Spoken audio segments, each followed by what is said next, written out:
अब हम यहाँ से स्टार्ट करते हैं। फोटोस्फीयर सनलाइट, इट मीन्स सूर्य का प्रकाश। The variations in duration of sunlight at different places is due to differences in latitude, altitude, season and duration of the day. ये आप पढ़ चुके हैं कि किसी भी स्थान पर जो सनलाइट है, सूर्य का प्रकाश है, उसका समय, टाइम उसका हो गया। लैटिट्यूड आप पढ़ चुके हैं, अक्षांश रेखाएं। एल्टीट्यूड भी हमने क्लाइमेट वाले चैप्टर में किया था कि सी के लेवल से उसकी हाइट, ऊंचाई, एल्टीट्यूड ऊंचाई। सीजन मौसम and duration of the day, उस टाइम का समय। इट मीन्स किसी भी स्थान पर सूर्य के प्रकाश का समय उस समय के, उस स्थान के अक्षांश, उसके एल्टीट्यूड ऊंचाई एवं उसके ऋतु पर निर्भर करता है। Due to longer duration of sunlight trees grow faster in summer. प्रकाश अधिक समय तक मिलने के कारण जो ट्रीज हैं वो गर्मी की ऋतु में जल्दी बढ़ते हैं। अब क्वेश्चंस दिया हुआ है, आप फाइंड आउट करेंगे। Why are the southern slopes in Himalayan regions covered with thick vegetations covered as compared to northern slopes of the same hills?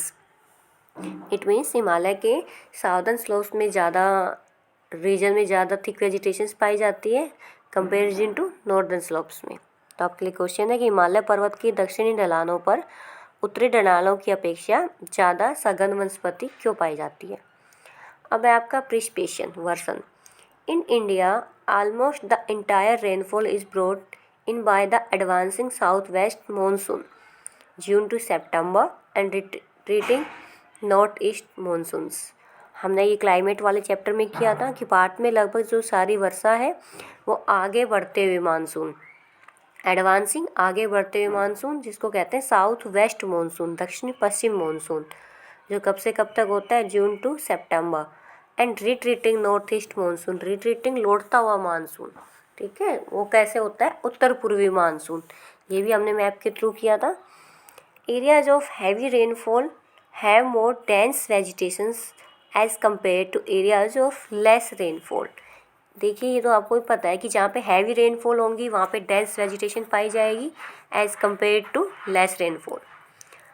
यहाँ पे सेम क्वेश्चन है, why are the western slopes of the Western Ghats covered with thick forests and not the eastern slopes. Same question है कि western slopes पे, Western Ghats पे ज़्यादा thick forest क्यों पाए जाते हैं ईस्टर्न स्लोप्स की बजाय। ये भी आपको इसका रीज़न पता होना चाहिए, आप बताएंगे आफ्टर वॉच द वीडियो। अगर नहीं पता होगा तो देन आप मुझसे आस्क करेंगे। Have you ever thought as to why forests are important for human beings. क्या आपने कभी सोचा है कि वन मनुष्य के लिए क्यों इम्पोर्टेंट है। Why forests are renewable resources and play a major role in enhancing in the quality of environment. जो फॉरेस्ट्स हैं are renewable forces, it means जंगल जो है मनुष्य के लिए क्यों आवश्यक है। हमने देखा कि जो वन है वो नवीकरण योग्य संसाधन है, नवीकरण, ठीक है, रिन्यूएबल। एंड जो हमारा एटमॉस्फेयर है, जो उसकी क्वालिटी है, वातावरण की गुणवत्ता बढ़ाने में मुख्य भूमिका निभाते हैं।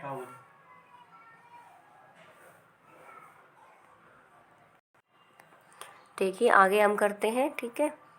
Control soil, the modify local climate, control soil erosion, regulate stream flow, support a variety of industries, provide livelihood for many communities and offer panoramic और स्कैनिक व्यू फॉर रिक्रिएशन।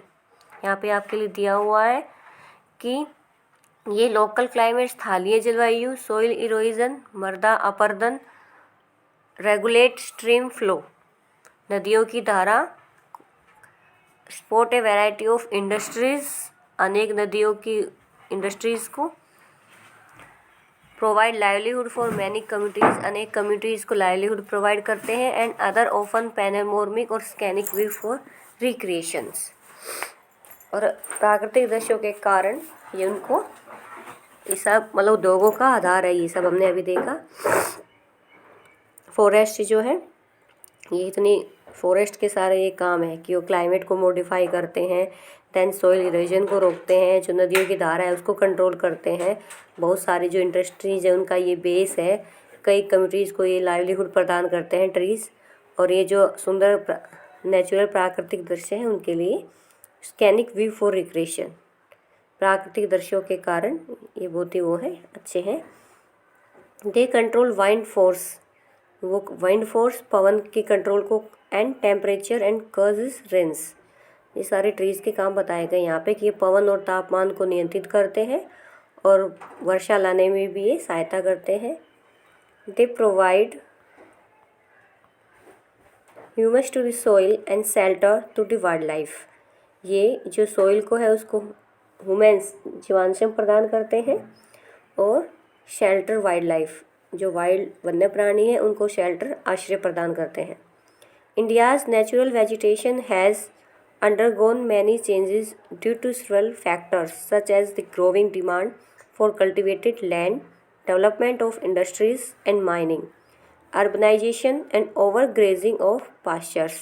ये सारे रीजन्स हमने प्रीवियस चैप्टर में देखे थे। ये जो India की नेचुरल वेजिटेशंस हैं उसमें कई रीजन से बहुत सारे चेंजेस आए हैं।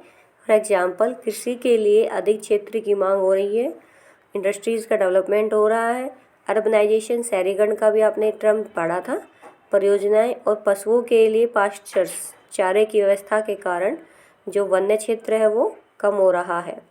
एक्टिविटी दी हुई है आपके यहाँ पे, celebration Van Mahotsav in your school. Okay, the vegetation cover of India in large parts is no more natural in the real sense.